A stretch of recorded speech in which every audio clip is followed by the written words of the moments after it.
que las acciones del Polisario se unían a ellas los atentados perpetrados por marroquíes infiltrados en el territorio. Fíjense que Hassan II empieza a atacar en varios frentes: en el político, en el de las acciones militares, se ponen bombas en edificios españoles, se acusa de ello al Polisario y eran sabotajes de los propios marroquíes que hacían esas incursiones en territorio para crear la sensación de inseguridad por parte del ejército español y de las autoridades de nuestro país, ¿no? Los partidos,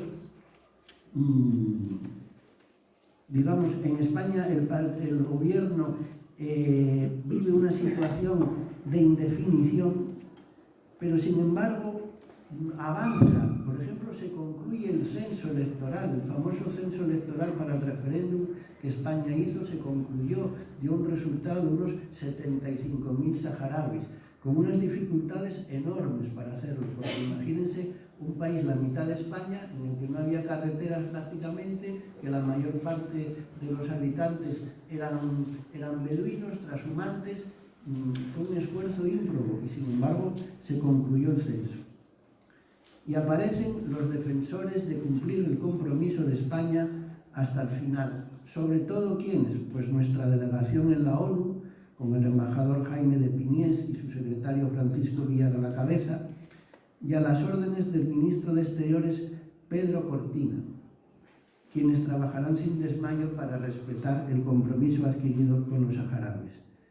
En el momento en que el gobierno se va acercando a Marruecos, apartan a Pedro Cortina de sus funciones de ministro de Exteriores y lo sustituyen por gente afín a Marruecos.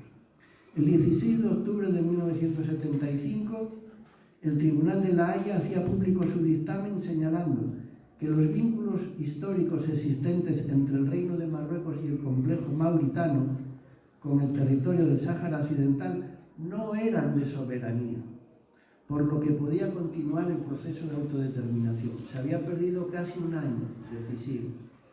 Sin embargo, Hassan, muy hábil, como digo, ya tenía preparada la respuesta. Él se queda con una parte de la sentencia y dice: existían vínculos del Reino de Marruecos con el Sáhara Occidental. Eso quiere decir que el Tribunal de La Haya nos abre las puertas para que recuperemos lo que es nuestro. Y yo me pondré al frente quiero que vayan 300.000 marroquíes, hombres y mujeres, a recuperar lo que tenemos que entregar el Sáhara para evitar una guerra, para que no se murieran soldados españoles, muchos de ellos de reemplazo, ¿no? Y si no se hubiera hecho así, hubiera sido una tragedia. Esto no es cierto. Hay que desmitificarla, como digo, porque estaba preparada desde bastantes meses atrás, con ayuda de Francia, Estados Unidos. Kissinger daría el visto bueno incluso a la partida de la marcha, y con dinero saudí fundamentalmente, ¿no? No era una marcha civil, como decía Hassan, no, seremos civiles, no, porque iban policías y militares fuertemente armados también. Además, y esto sí que es raro, ¿no?, el gobierno español conocía los preparativos desde el mes de abril e incluso facilitó a Marruecos planos del territorio para decirle por dónde podía entrar la marcha sin que hubiera peligro de que alguno saliera por los aires, y retrasó las líneas fronterizas defensivas para permitir esa entrada en el territorio.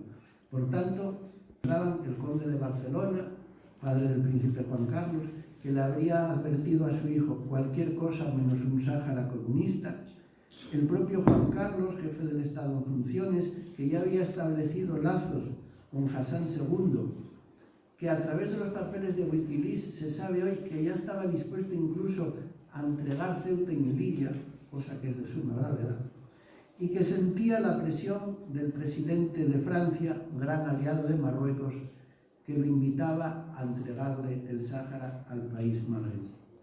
También estaba el presidente Arias Navarro, un especialista en represión, como saben era el director general de seguridad de la época, pero un absoluto ignorante en materia de política internacional.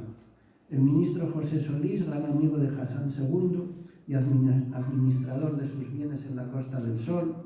El ministro Carlos Martínez, quien suplantaría al discrepante ministro de Exteriores y sería el encargado de engañar a las Cortes y al pueblo español al pretender justificar nuestra salida del Sáhara.